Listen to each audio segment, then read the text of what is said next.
귀한 찬양 감사를 드립니다. 우리 분이엘 찬양대 찬양처럼 십자가로 승리하시는 여러분들 되시기를 주님의 이름으로 축원합니다. 옆에 계신 분하고 인사하십시오. 당신은 이미 승리자입니다. 이 주일 주님께 나와서 예배하시는 여러분들 승리자 되시는 줄 믿습니다. 아멘. 다시 한번 고백하시겠습니까? 옆에 계신 분에게 나는 죽어 마땅한 죄인입니다. 예. 오늘 말씀 제목을 남을 판단하는 사람아 라고 정했는데요. 원래는 죽어 마땅한 죄인 이렇게 하려고 했습니다. 근데 주보에 너무 과격하게 나가는 것 같아서 제목을 바꿨습니다. 오늘 죽어 마땅한 죄인 설교 두 번째 시간입니다. 지난번에 수요일 날 로마서 1장 18절부터 32절 말씀 가지고 함께 은혜를 나눴고요. 오늘 계속 연결돼서 말씀을 진행하도록 하겠습니다. 우리는 인생을 살면서 많은 판단을 하고 살아가고 있습니다. 어떤 시대의 흐름을 판단하기도 하고요. 어떤 상황을 판단하기도 하고 또 여러분들이 직장에서 일 처리를 할 때 일을 어떻게 처리해야 할 것인가를 판단하기도 합니다. 그런 일들뿐만 아니라 사람들도 많이 판단합니다. 자기 자신도 이렇다 저렇다, 남들도 이렇다 저렇다 이런 판단을 하고 삽니다. 그래서 이 판단력이 좋은 사람을 세상 사람들은 똑똑한 사람이다 이렇게도 부르기도 합니다. 그런데 우리가 사람들을 판단할 때 그 판단의 기준이 참 이기적인 것 같습니다. 그렇게 생각하십니까? 자기 자신에게는 굉장히 관대한데 다른 사람들한테는 굉장히 엄격한 잣대를 제시하는 우리의 모습을 볼 수가 있습니다. 그래서 내가 뭘 좀 잘못하면 뭐 그럴 수도 있지 이렇게 생각을 하지만 다른 사람들이 뭔가 좀 잘못하면 아니 어떻게 저럴 수가 있어 이렇게 말을 합니다. 안 그러십니까? 예. 문제 자녀의 부모님들이 대부분 하는 이야기가 그렇습니다. 우리 아이는 참 착한데 친구를 참 잘못 만나서 그래요. 누구나 다 그렇게 얘기합니다. 거의 10이면 100이면 99명은 내 아이는 착한데 친구를 잘못 만나서 내 아이가 지금 조금 어렵다 이렇게 얘기를 합니다. 내 아이는 착하고 다른 아이는 착하지 않다 이런 생각들을 가지고 살아가시는 것 같아요. 그리고 조금 비유가 이상하지만 내가 하면 로맨스고 다른 사람이 하면 뭐예요? 뭐 그런 말도 있습니다. 내가 남보다 낫다고 생각하고요. 내가 남보다 더 의롭다고 생각하고 나한테는 관대하지만 다른 사람들한테는 굉장히 엄격한 그런 모습을 우리가 보고 있습니다. 오늘 그 말씀을 또 사도 바울이 2장부터 진행해 나가는데요. 이 로마서를 읽는 독자들을 다시 한번 생각해 볼 필요가 있습니다. 이 로마서를 읽는 로마에 있는 사람들은 어떤 부류였냐면 로마 시민들도 있었을 것이고요. 또 이주한 유대인들이 그리스도인으로 개종해서 그래서 함께 신앙생활하면서 이 로마서를 읽을 수도 있었을 것입니다. 또 다양한 유형의 노예들이 있었습니다. 이 로마 시대 당시에는 노예의 개념이 우리나라의 옛날의 노예의 개념하고는 좀 달라서 굉장히 자유롭기도 하고요. 노예들이 굉장히 한 학식을 가지고 있기도 했습니다. 그래서 그들의 신앙도 자유롭게 선택을 할 수가 있었는데 그런 다양한 계층의 노예들도 있었을 것이고 또 굉장히 다른 혈통의 이방인들도 많이 있었을 것입니다. 그래서 로마서 1장 18절부터 32절 말씀 우리가 지난번에 한번 나누었는데요. 율법을 모르는 이방인들이 그들의 죄를 그들이 굉장히 타락하고 성적으로나 또 우상을 숭배하거나 또 여러 가지 도덕적으로 비인간적으로 타락한 모습들을 신랄하게 고발하고 그렇게 제시한 사도 바울이 이제 2장 1절로 넘어오면서 또 다른 측면에서 이 로마에 있는 그리스도인들에게 그들의 죄를 상기시키고 그들의 죄를 회개할 것을 촉구하고 있습니다. 이방인들에 대한 죄를 1장에서 고발했다면 이제 2장 1절부터는 철저한 도덕론, 도덕주의자들, 도덕에 빠진 그런 사람들, 자기들의 의의를 앞세워서 자기들이 세워놓은 잣대로 다른 사람들을 판단하고 비판하고 정죄하는 그런 사람들의 죄를 고발하기 시작합니다. 이 도덕론자들, 철저하게 훈련받는 도덕론자들 대부분이 유대인들이었을 것입니다. 유대인들은 율법이라는 하나님께 주신 그 계명이 있었기에 그 율법을 또 영어로 하면 캐논입니다. 그래서 잣대입니다. 잣대. 그 잣대 제시해서 되면 되는 거고 모자라면 비판받는 그런 일들을 유대인들이 많이 했습니다.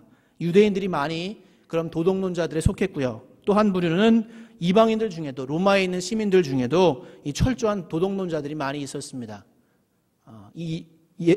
사도 바울 당시에 로마의 세네카라고 하는 인물은 유명한 학식 있는 사람이었는데, 이 사람도 철저한 도덕론자였습니다. 거의 성경에 있는 많은 기준들을 그가 스스로 제시하며 또 많은 시민들에게 그렇게 이야기하고 가르치기도 했습니다. 또 스토아 학파에 속한 도덕주의자들이 있었습니다. 이들도 굉장히 금욕하고 도덕적으로 깨끗하려고 노력했던 그런 사람들이었습니다.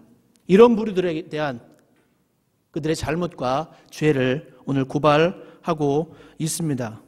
로마서 1장 18절부터 32절에 하나님께서 제시하신 그 일반 계시에 미치지 못하며 또 여러 가지로 타락하고 죄인이었던 사람들, 그 사람들을 바라보며 나는 저렇지 않다, 나는 저 사람들하고는 달라, 나는 저런 죄인들하고는 다른 부류야 라고 생각하는 그런 사람들에게 지금 사도 바울이 직격탄을 날리고 있습니다. 로마서 2장 1절부터 16절까지가 한 단락으로 구분해 볼 수 있는데요. 오늘은 2장 1절부터 5절 말씀을 가지고 남을 판단하는 그런 우리의 모습도 돌아보고 또 하나님 앞에서 우리가 어떻게 서야 하는지를 살펴보기를 원합니다. 1절 말씀 같이 읽어보겠습니다. 시작.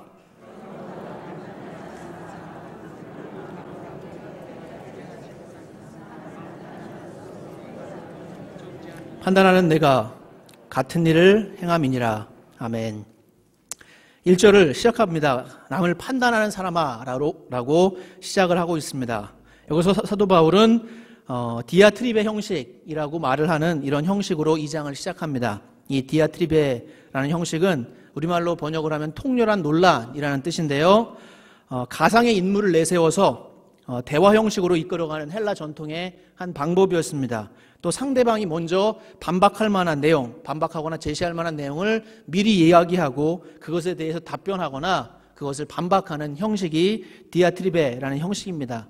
대중을 상대로 강의를 하거나 혹은 대중을 상대로 편지를 할 때 이런 형식을 사용했습니다. 그래서 남을 판단하는 사람아 라고 사람이라는 표현을 지칭하면서 3인칭 복수, 1장까지는 3인칭 복수였는데 이제 2장부터는 2인칭 단수로 시작을 하면서 로마 교인들에게 편지를 쓰고 써내려가고 있습니다.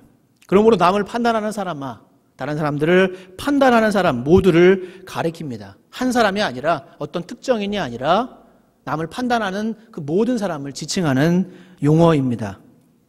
나는 저런 죄인이 아니야. 나는 사도 바울이 말했던 1장에서 말했던 그런 타락하고 성적으로나 우상을 숭배하거나 도덕적으로 비도덕적으로 또 비인간적으로 악을 행하는 그런 죄인이 아니야 라고 스스로를 의인이라고 스스로를 의롭게 생각하는 모든 사람들이 여기에 속합니다. 여기서 말하는 판단이라는 단어는 헬라어로 크리마라고 합니다.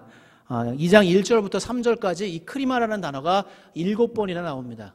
그러면서 계속 반복해서 이 판단 혹은 심판 이런 단어를 반복하는데요. 이 크리마는 심판, 재판, 정죄, 비판 이런 뜻이 있습니다. 여기서 판단이라고 말했는데 판단보다는 더 강한 뜻으로 사도 바울이 쓰지 않았나 생각합니다. 그래서 남을 비판하고 정죄하는 사람아 라고 읽어도 무방할 것입니다.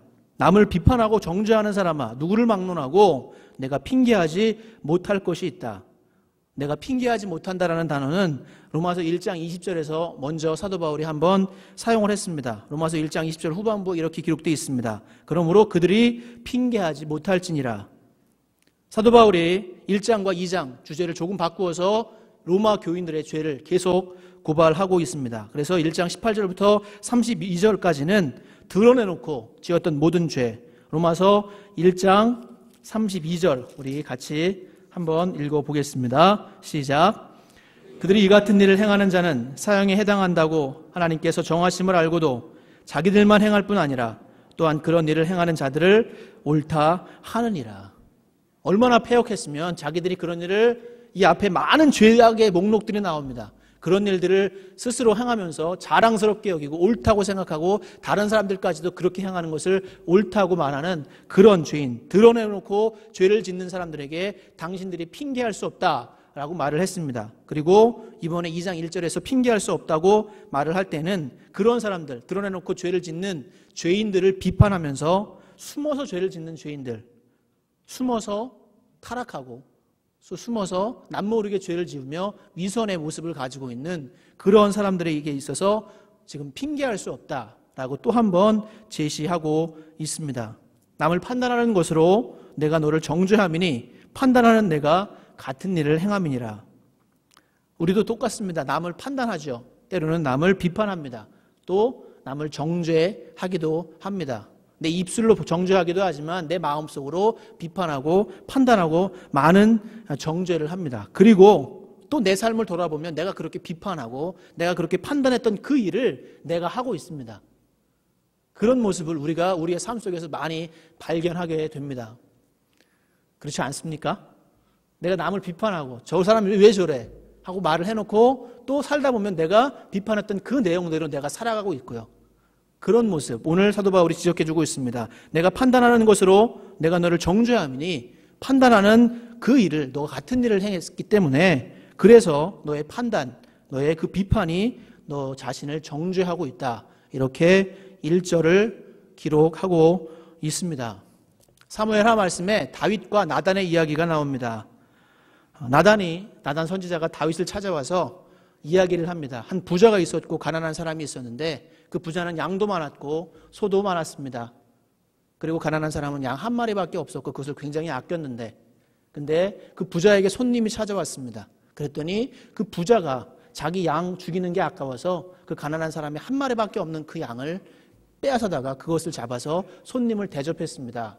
그랬더니 다윗 왕이 화를 내면서 이렇게 이야기합니다. 사무엘하 12장 5절부터 7절 말씀입니다. 다윗이 그 사람으로 말미암아 노하여 나단에게 이르되 여호와의 살아계심을 두고 맹세하노니 이 일을 행한 그 사람은 마땅히 죽을 자라. 그가 불쌍히 여기지 아니하고 이런 일을 행하였으니 그 양새끼를 4배나 갚아 주어야 하리라 한지라. 나단이 다윗에게 이르되 당신이 그 사람이라.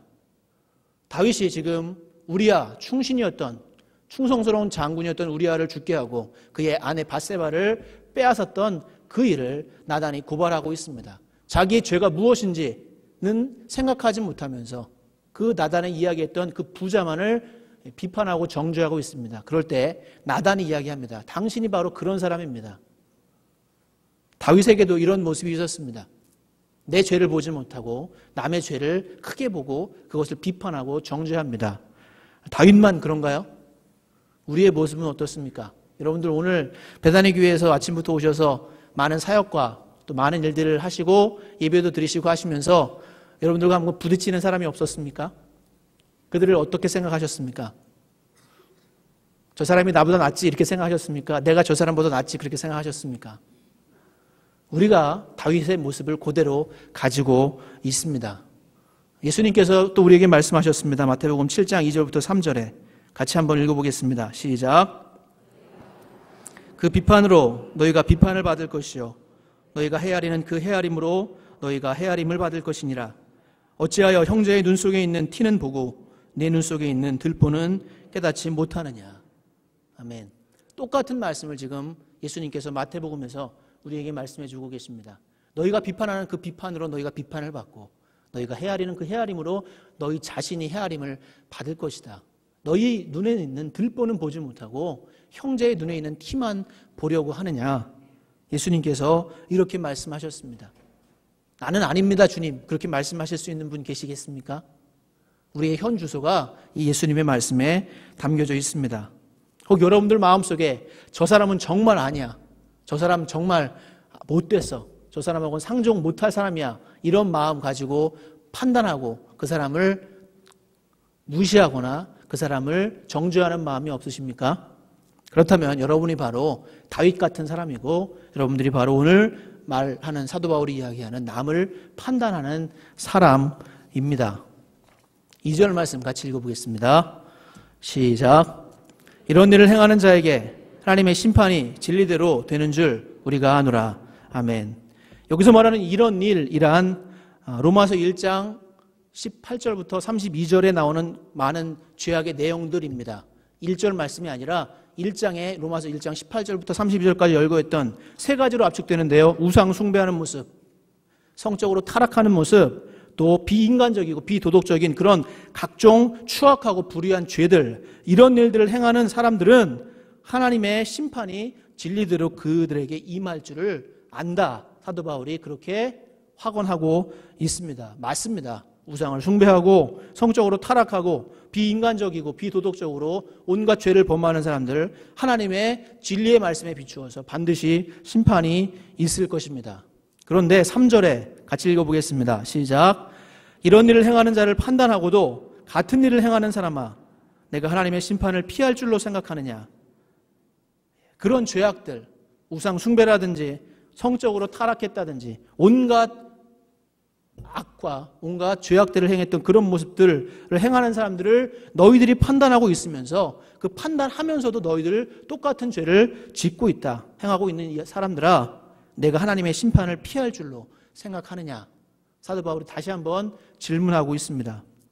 자신의 기준, 자신의 의로운 기준으로 다른 사람들의 행위를 비판하고 판단하고 정죄합니다. 그런 사람들은 대부분 이렇게 생각합니다. 하나님의 심판을 나는 받지 않을 거야. 나는 제외되고 저 사람은 하나님의 심판을 받을 거고 나는 받지 않을 거야. 이렇게 생각하는 경향이 많습니다. 왜 그럴까요? 내가 저 사람보다 낫기 때문이야. 이렇게 생각을 합니다. 내가 저 사람보다는 낫지.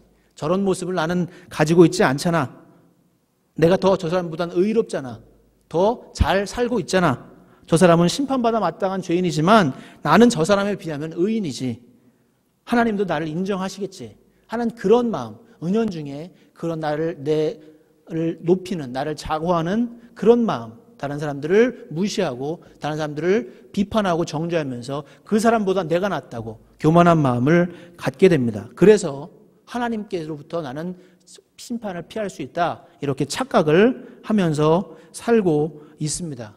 율법을 먼저 받은 유대인들이 그랬습니다. 선민이라는 사상이 그들에게 뿌리 깊이 박혀 있었고, 또 그들은 이방인들, 버림받은, 그들이 생각하기에 버림받은 사람이라고 생각했던 이방인들은 멸망할지 모르지만 나는 선민이기에, 나는 하나님이 불러주신 택함 받은 백성이기에 나는 구원받을 것이다, 이렇게 살아갔던 사람들이 유대인들이었습니다. 또 이 로마 시대 당시에 철저한 도덕론자들도 그런 생각에서 벗어나지 못했을 것입니다. 그런데 정말로 하나님께서 그렇게 바라보고 계실까요? 정말 하나님께서 죄를 더 많이 짓고 더 추악한 모습으로 살아가는 사람들은 심판하시지만 그 사람들보다 의롭게 도덕적으로 깨끗하게 살아가는 사람들은 거룩하다 인정하시면서 구원해 주실까요? 어떻게 생각하십니까? 여러분들이 탈옥수 신창원 아십니까? 묻지마 살인 벌인 유영철 아십니까? 그런 사람들, 또 2차 대전의 주범인 히틀러, 600만 명의 유대인들을 학살하고 그 사람이 전쟁을 선포함으로 말미암아서 수많은 세계의 젊은이들이 죽어갔습니다. 그런 히틀러, 유영철, 신창원, 이런 사람들과 하나님께서 여러분들을 동등하게 취급하신다면 여러분들의 마음이 어떠시겠어요? 인정하시겠습니까? 가장 더럽고 추악한 인간이라고 생각하는 그런 사람들과 여러분들 한 사람 한 사람을 동일하게 놓고 동일하게 하나님이 취급하신다면 여러분들의 마음이 어떠시겠습니까? 혹 여러분들의 마음속에 내가 어떻게 그런 사람들하고 동일하게 취급받을 수 있습니까? 라고 마음속에 조금이라도 부당하다는 생각, 또 거부감이 드는 분들이 계시다면 바로 여러분들이 남을 판단하는 사람입니다. 할렐루야. 하나님은 죄의 경중을 따라서 인간들을 구분하고 차별하지 않으십니다. 죄가 많다고 해서 더 벌하시고 죄가 더 적다고 해서 덜 벌하시는 하나님이 아니십니다. 우리의 죄가 많고 적음은 하나님 앞에 아무런 문제가 되지 않습니다. 하나님이 정말 바라보시는 것은 죄 자체, 그것을 증오하고 경멸하시는 분이 하나님이십니다. 거룩한 하나님이시기에 죄와 함께 하실 수가 없는 분이십니다. 죄 자체가 문제인 것이지 죄가 많으냐 적으냐, 어떤 죄를 졌느냐, 경범죄를 졌느냐, 더 중한 죄를 졌느냐, 하나님은 그것을 따지지 않습니다. 인간들은 그것을 따지고 그것대로 판단하고 심판하고 재판하지만 하나님이 보실 때는 죄 자체를 문제 삼으시지 그 죄가 어떤 종류냐, 어떤 질이냐, 그것을 따지지 않으십니다.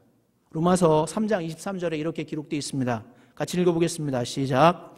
모든 사람이 죄를 범하였음에 하나님의 영광에 이르지 못하더니. 6장 23절도 함께 읽어보겠습니다. 죄의 삭은 사망이요 하나님의 은사는 그리스도 예수 우리 주 안에 있는 영생이니라. 믿으십니까? 여러분들 모두가 죄인이라고 로마서 3장 23절은 기록하고 있습니다. 인정하시겠습니까? 죄인이기에 우리가 이 자리에 나와 있는 건 아닙니까? 내가 죄인이라고 고백할 수 있기에 하나님 앞에 나와서 예수 그리스도의 십자가 보혈의 은혜를 힘입고 이곳에서 구원받은 자로서 예배할 수 있는 줄 믿습니다. 그 죄인들이 갈 곳은 죽음입니다. 죄의 삭은 사망입니다. 하나님께서 어떤 죄는 죽음이고 어떤 죄는 살려주고 이렇게 말씀하지 않으세요. 모든 죄, 어떤 죄든지 그 죄의 대가는 죽음이다 라고 말씀하고 단언하고 계십니다. 이 죽음이라는 의미는 하나님과의 관계가 끊어져서 이제 더 이상은 하나님과 관계 맺을 수 없고 내 육체도 죽을 뿐만 아니라 내가 죽음 이후에 내 영혼이 영원한 멸망에 빠지는 그런 지옥 형벌을 받는 것, 이게 죽음입니다. 하나님께서 중한 죄를 진 자는 지옥으로 보내고 그렇지 않은 자는 다른 곳으로 보내지 않습니다. 모든 죄를 지은 사람, 그 사람은 곧 사망에 이르는 죄인입니다. 다시 말해서 저와 여러분들이 죄인이라면 우리는 죽어 마땅한 죄인입니다. 인정하시겠습니까? 옆에 계신 분에게 고백해 보시겠습니다. 나는 죽어 마땅한 죄인입니다. 기분이 안 좋으실지 모르시지만 그러나 성경이 우리에게 그렇게 가르치고 그렇게 선포하고 이것이 진리입니다. 내가 죽어 마땅한 죄인인데 내가 죽어야 할 죄인인데 누구를 판단하고 누구를 비판하고 그렇게 할 수가 있겠습니까? 나보다 더 큰 죄인은 없습니다. 저를 따라해 보시겠습니까? 나보다 더 큰 죄인은 없다. 네. 나보다 더 추악한 죄인은 없습니다. 인정하시겠습니까? 목사님, 그래도 나보다 더 추악한 죄인이 있던데요. 이렇게 말씀하시는 분은 아직 죄의 삭시 사망이라는 것을 아직 모르시는 분입니다.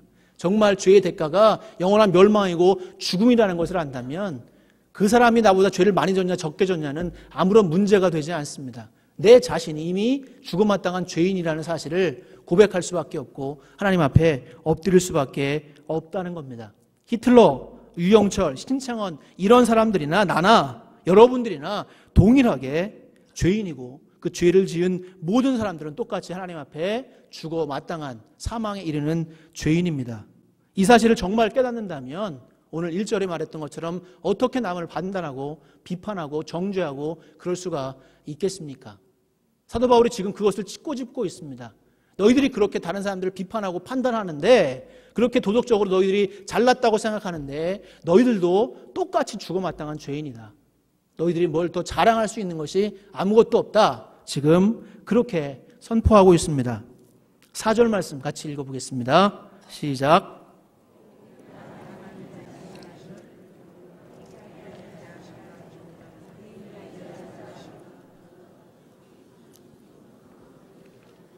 아멘.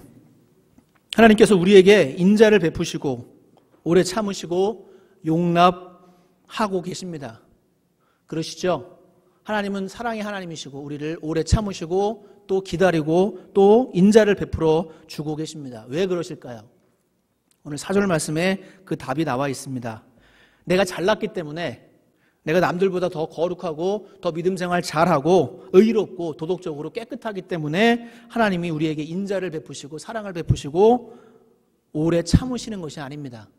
하나님께서 우리를 오래 참으시는 이유는 내 행위, 내 모습, 내 어떤 의로운 모습과는 하등의 관계가 없습니다. 오해하지 마십시오. 착각하지 마시기 바랍니다. 하나님께서 우리에게 인자하심으로 용납하심으로 오래 참으심으로 우리를 대하시는 이유는 우리가 회개하기를 원하시기 때문입니다. 믿으십니까? 4절 다시 한번 읽어보겠습니다. 시작. 혹 내가 하나님의 인자하심이 너를 인도하여 회개하게 하심을 알지 못하여 그 인자하심과 용납하심과 길이 참으심이 풍성함을 멸시하느냐. 베드로후서 3장 9절에는 이렇게 기록되어져 있습니다. 주의 약속은 어떤 이들이 더디다고 생각하는 것 같이 더딘 것이 아니라 오직 주께서는 너희를 대하여 오래 참으사 아무도 멸망하지 아니하고 다 회개하기에 이르기를 원하시느니라. 믿으십니까? 로마서 3장 25절에도 이렇게 기록되어 있습니다. 이 예수를 하나님이 그의 피로써 믿음으로 말미암는 화목제물로 세우셨으니 이는 하나님께서 길이 참으시는 중에 전에 지은 죄를 간과하심으로 자기의 의로우심을 나타내려 하심이니. 아멘. 오래 참으시며 회개하며 주님 앞으로 돌아오는 자들을 구원하시기 위해서 하나님은 오래 참으시고 인자를 베푸시고 또 기다려 주고 계십니다. 디모데전서 2장 4절에는 이렇게 기록되어 있습니다. 같이 읽어보겠습니다. 시작.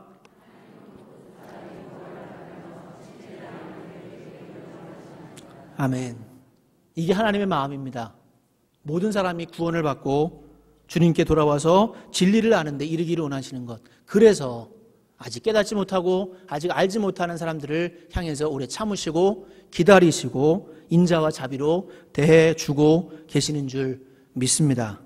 이 사실을 모르고 내가 잘났기 때문에, 내가 의롭기 때문에, 내가 자랑할 것이 많기 때문에 하나님 앞에서 인자와 자비를 기대할 수 있다. 나는 하나님의 복을 누릴 만한 충분한 자격이 있고 저 사람은 아닐 거야. 이렇게 착각하는 사람들, 그런 사람들을 가리켜서 지금 사도 바울은 하나님을 멸시하는 사람이다. 그렇게 단언하고 있습니다. 하나님의 인자하심, 하나님의 용납하심, 하나님의 오래 참으심을 멸시하는 사람, 그 사람들은 자기의 행위나 또 자기의 도덕적인 의로움을 가지고 하나님 앞에 나가려고 애쓰는 사람들입니다. 하나님은 우리가 죄를 깨닫고 또 회개하게 하시려고 오래 참으십니다. 다른 사람의 잘못을 판단하고 정죄하라고 하나님께서 우리를 기다려주시는 것이 아닙니다. 하나님께서 우리를 사랑하시고 우리를 기다려주시는 이유는 내가 회개하라고 하나님이 기다려주시는 것이 다른 사람들을 향해서 손가락질을 하라고 하나님이 우리에게 인자하심으로 대하시는 것이 아닙니다. 우리가 신앙생활하며 그런 오류에 빠지기가 참 쉬운 것 같아요. 나보다 좀 덜 열심인 것 같은 사람, 나보다 좀 덜 신앙이 성장한 것 같은 사람, 나는 좀 더 하고 싶은데 자꾸만 뒤에서 민기적거리는 그런 사람, 이런 사람들을 향해서 왜 저러냐고 다른 사람들과 뒷담화를 하시든지 속으로 말씀을 하시든지 그렇게 비판하고 판단하는 그런 모습을 우리가 가지고 살아갑니다. 하나님은 우리에게 원하시는 삶은 그런 삶이 아니라 내가 죄인임을 하나님 앞에 고백하고 그 죄인임을 하나님 앞에 인정하며 구원시켜 주신 하나님의 그 은혜에 감격하며 순종하는 삶을 살기를 원하시는 줄 믿습니다. 오늘 사도 바울이 로마에 있는 교인들에게 그렇게 선포하듯이 동일하게 이 시대에 우리에게 똑같이 이야기하는 줄 믿습니다. 5절 말씀도 같이 읽어보겠습니다. 시작.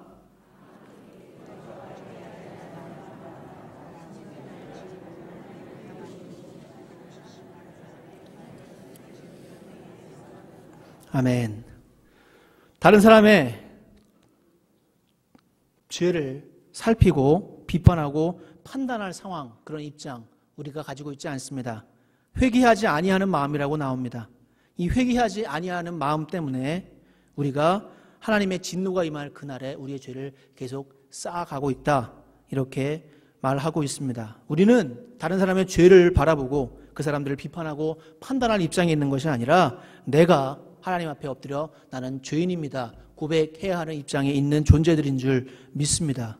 회개하지 않으면 하나님의 진노의 날에 임할 진노를 쌓게 되는 것이고요, 심판을 받게 되는 것입니다.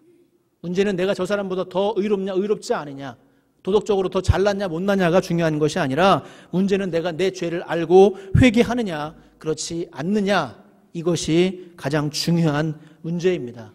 내가 정말 죄인임을 깨닫고 예수 그리스도의 십자가 공로로 속죄함을 받는 것, 이것이 우리의 인생에 있어서 가장 중요한 것이고 그 은혜에 감격하며 살아가는 것이 하나님께서 우리에게 원하시는 삶이고 인자와 자비와 긍휼이 많으심으로 오래 참으심으로 기다리시는 하나님의 뜻인 줄 믿습니다.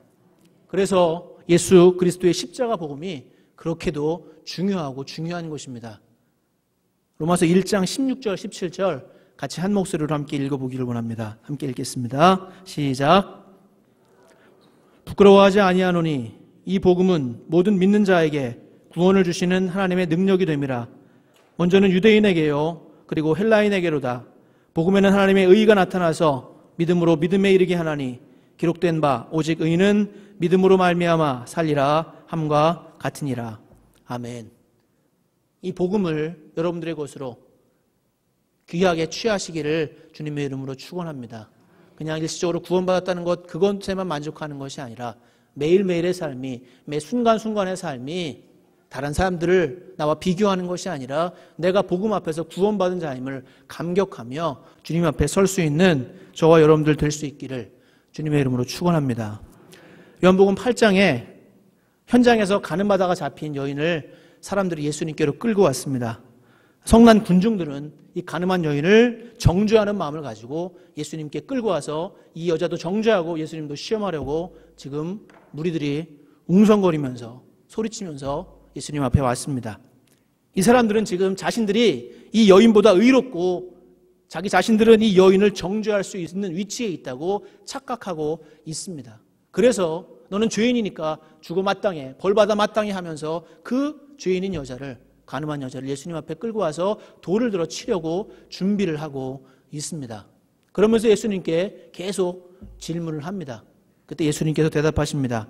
요한복음 8장 7절, 그들이 묻기를 맞이 아니하는지라 이에 일어나 이르시되 너희 중에 죄 없는 자가 먼저 돌로 치라 하시고, 예수님은 그 여인을 정죄하고 여인에게 죄를 덮어 씌우려고 하는 그 사람들에게 너희들은 정죄할 자격이 없다라고 판결하십니다.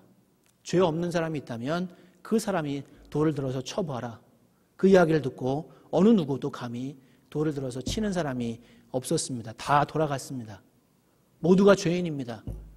모두가 죄인인데, 내가 죄인이고 내가 죽어 마땅한데 누구를 정죄하고 누구를 비판하고 누구에게 죄가 있다 없다 말할 수가 있겠습니까? 예수님은 여인을 정죄하는 것이 중요한 것이 아니라 내 죄가 무엇이고 내가 어떤 죄인이고 그 죽어 마땅한 죄를 누가 구원해 주셨고 어떻게 하나님께서 은혜를 베푸셨는지를 알고 주님과 동행하기를 원하고 계시는 줄 믿습니다. 여러분들의 마음속에는 그런 돌을 들고 계시지 않습니까? 그 선운당 군중처럼 그 가늠하다 잡힌 여인을 때리려고, 죽이려고, 정죄하려고 들었던 돌처럼 여러분들의 마음속에는 누군가를 향해서 저 사람 어이구 하면서 돌을 들어서 마음속으로 던지고자 또 던져본 적은 없으시고 지금도 그 돌을 들고 계시지는 않습니까? 제가 이 설교를 준비하면서 하나님이 저에게 이 말씀을 해주시는 것이라고 믿었습니다. 제가 그렇습니다. 제가 도덕론자입니다. 제가 굉장히 바르게 살려고 애를 썼고요. 노력했고 다른 사람들보다 더 성실하려고 더 부지런하려고 하면서 그렇게 살아왔습니다. 그러면서 그렇지 못한 사람들, 내 기준에 미치지 못하는 사람들에 대해서 돌을 들고 정죄하고 비판하고 나를 그 사람보다 더 낮게 여기는 그런 모습으로 살아왔습니다. 제가 이 설교를 준비하면서 제 안에도 이런 돌, 그 정죄의 돌을 들고 있는 제 모습을 발견하고 하나님 앞에 회개했습니다. 우리 안에, 우리 마음에 그런 돌이 들려 있다면 그 돌을 내려놓으시기를 주님의 이름으로 부탁을 드립니다. 사람들을 바라볼 땐 불가능합니다. 나를 구원하신, 정말 내가 죽어 마땅한 죄인인데 나를 구원하신 그 예수님을 우리가 바라볼 수 있다면 우리가 가지고 있는 그 정죄의 돌, 다른 사람들을 비판하는 돌, 판단하는 돌을 내려놓을 수 있을 줄 믿습니다. 나는 당신보다 나아, 나는 너보다 나아, 이런 마음 갖지 마시기 바랍니다. 그거 하나님께서 주시는 마음이 아니라 사단이 주는 마음인 줄 압니다. 당신보다 나은 게 아니라 당신도 나도 동일하게 하나님의 은혜가 필요한 죄인입니다. 그 마음을 가지시기를 부탁을 드립니다. 내가 죽어 마땅한 죄인임을 늘 기억하고 나보다 더 큰 죄인이 없음을 기억하고 예수 그리스도의 십자가 보혈의 그 크신 은혜로 구원받았음을 늘 기억하시기를 부탁을 드립니다. 그래서 오래 참으시는 주님께 늘 날마다 회개하는 삶을 삶으로 하나님께서 우리를 향하신 그 뜻이 이루어지며 주님과 동행하며 여러분들을 통해서 여러분들의 주변이, 여러분들의 삶의 자리가 사랑이 넘치고 회복의 역사가 있고 구원의 역사가 넘치는 그런 귀한 자리들이 되어 가시기를 주님의 이름으로 축원합니다. 기도하겠습니다. 함께 기도하기 원합니다. 여러분들 마음속에 어떤 사람을 비판하고 판단하고 그들을 향해서 돌을 던지고자 하는 마음이 있었다면 이 시간 회개할 수 있기를 바랍니다. 하나님의 진리의 빛 앞에 서면 내가 죽어 마땅한 죄인임을 고백하고 그 하나님께서 나를 구원하신 은혜에 감격하게 하셔서 내 안에 비교하고 비판하고 정죄하는 마음 제거하여 주시고 천국을 살아가게 하여 주시옵소서. 우리 한 목소리로 함께 기도하겠습니다. 아버지 하나님, 감사합니다. 하나님, 내가 조금 의롭다고 그렇게 착각하고 살아왔습니다. 용서하여 주시옵소서.